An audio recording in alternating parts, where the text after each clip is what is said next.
Do you think there's any connection between the initial Zionist ideology and the form it's taken now? Yeah, oh, 100%. Yeah, the original Zionists were also bad. A lot of the original Zionists were Gentiles who just wanted Jews the fuck out of Europe, you know? The problem is that Israel is a classic 19th century settler colonial state, but with modern day weapons and nukes. In a normal world, Israel would be doing what it did 170 years ago. It would have stopped 110 years ago, and now it would just be like a normal country there, you know? The problem is it's happening today. It has the backing of the world's superpower, and it stole a bunch of nukes. So, like, like, again, imagine Rhodesia or apartheid South Africa, except they got continued U.S. support, fucking trillions of dollars of support, and also nuclear weapons, you know? And they kept holding on.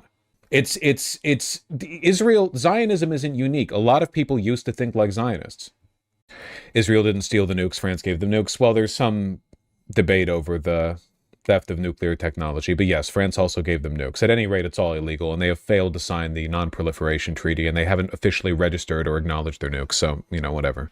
They took our uranium. No, there's a lot of stuff. Israel's always been evil. You're so simple about this subject. In the sense that I don't like recant every historical detail. That is probably true. There's a lot of information out there, though it does not favor Israel. The more you learn about Israel, the more you dislike it. It's not a subject where nuance adds to the charity you offer the state of Israel. But that being said, like, the underlying moral qualm here remains the same, and as the fact that, you know, Israel is basically just a 19th century settler colonial state. A lot of people used to think like Zionists. Like, basically every group of people was like, this is our land, this is our borders, we should expand, conquer, conquer, conquer. But that stopped after World War II.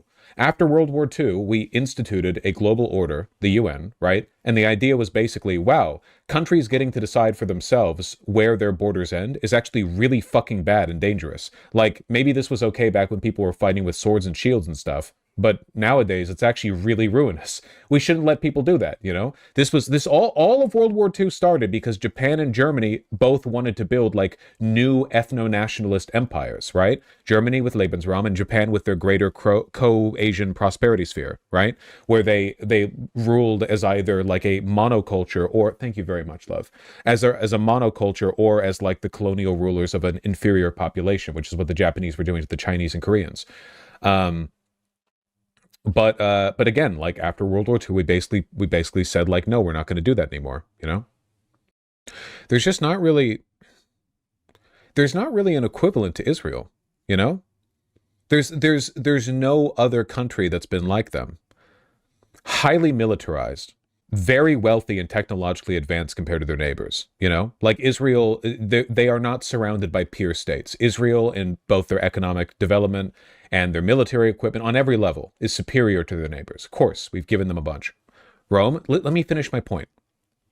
Highly expansionist, zealous on a personal level. Like, Israel is ideologically committed to expansion in the same way the Nazis were. It's not just like a cynical calculation, oh, if we took that gold mine, we'd have more money. The Nazis didn't just want Lebensraum because they wanted to, like, you know, annex profitable industries or whatever. They were ideologically committed to expansion. It went beyond the mathematics. They would continue to expand even if it lost them money. They would continue to expand even if it lost them the war, which is what they did. Israel is much like this. And then finally, Israel has nukes. There has never been another country like Israel. Not one. Not in all of human history. There has never been a country like this, where they have infinite motivation to expand, and they seem willing to, and no one can stop them, but inevitably they will hit a snag, it will fall apart, no country can expand forever, no country can war forever, and then they have nukes in the Samson doctrine. There's no equivalent. The Mongols, did the Mongols have nukes? Stop being stupid. I don't know, the colonial US was a pretty close comparison. No, the colonial US did not have nuclear weapons.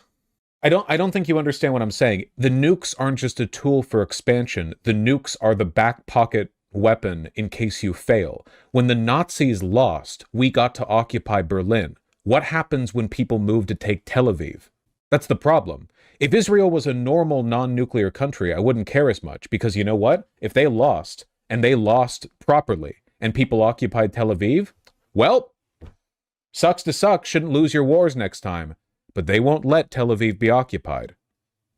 That's the problem. If they were just a normal warmongering state, the solutions here would be more conventional. They fight until they lose, because they're not going to take over the world. They fight until they lose. But they have nukes. What exactly would the Samson doctrine entail? I'm so happy you asked.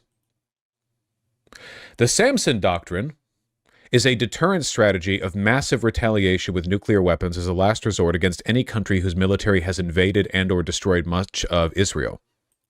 The name is a reference to the biblical Israelite Samson, who pushed apart the pillars of a Philistine temple, bringing down the roof and killing himself and thousands of Philistines who captured him.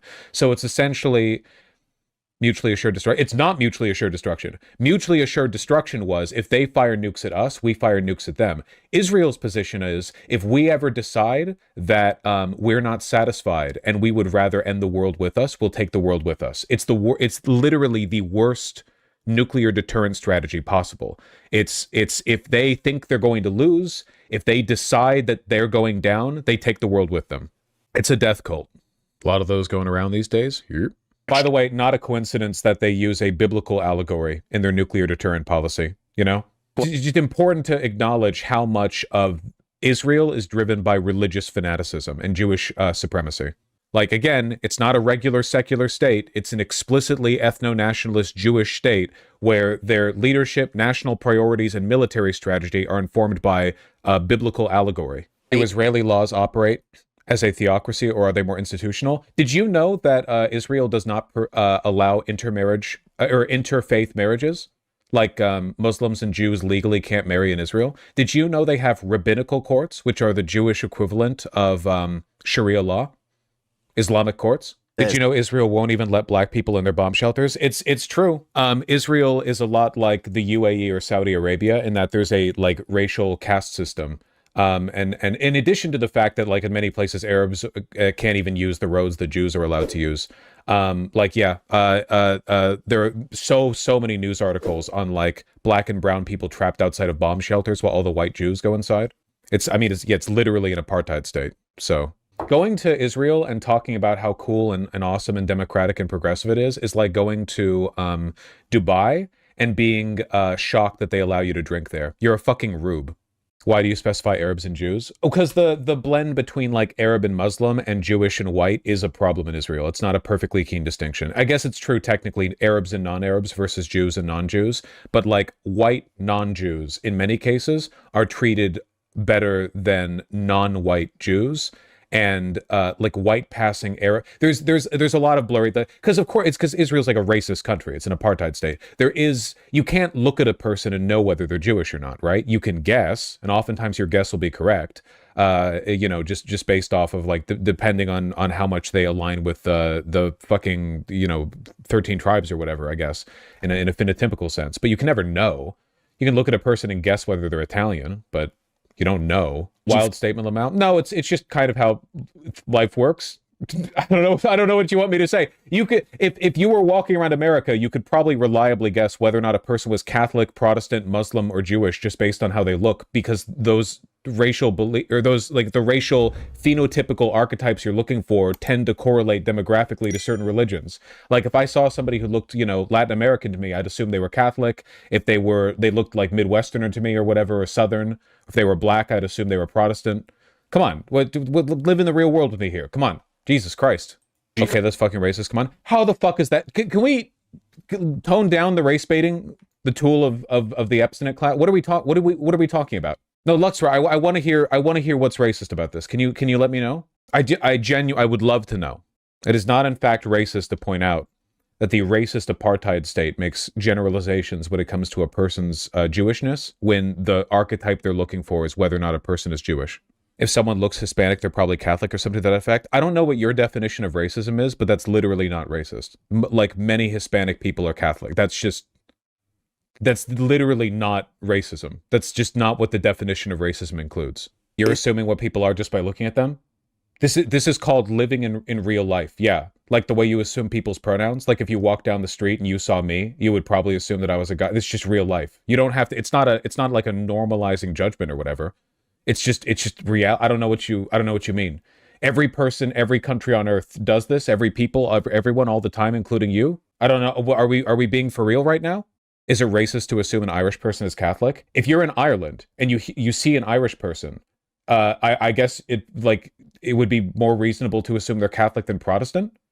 Keep in mind, we're talking about apartheid Israel, where they're making judgments about whether a person is Jewish or not based on their appearance, which is something we know they do and is extensively documented. I'm looking at chat. It's just incredible to me how quickly this is probably my fault for poorly responding to it, how quickly this discourse degraded from my statement that Israeli Jews will keep people out of bomb shelters because they assume that they're non-Jewish by looking at them, and this somehow devolved into a prescriptive argument over whether it's good to ethnically stereotype people. I have no idea how we got here. Zionism came through European nationalism and the reflection of manifest destiny, God-given land, removal of the savages. Fall of Israel could undercut that Western strength image. Holy shit, 100%. Yeah, absolutely.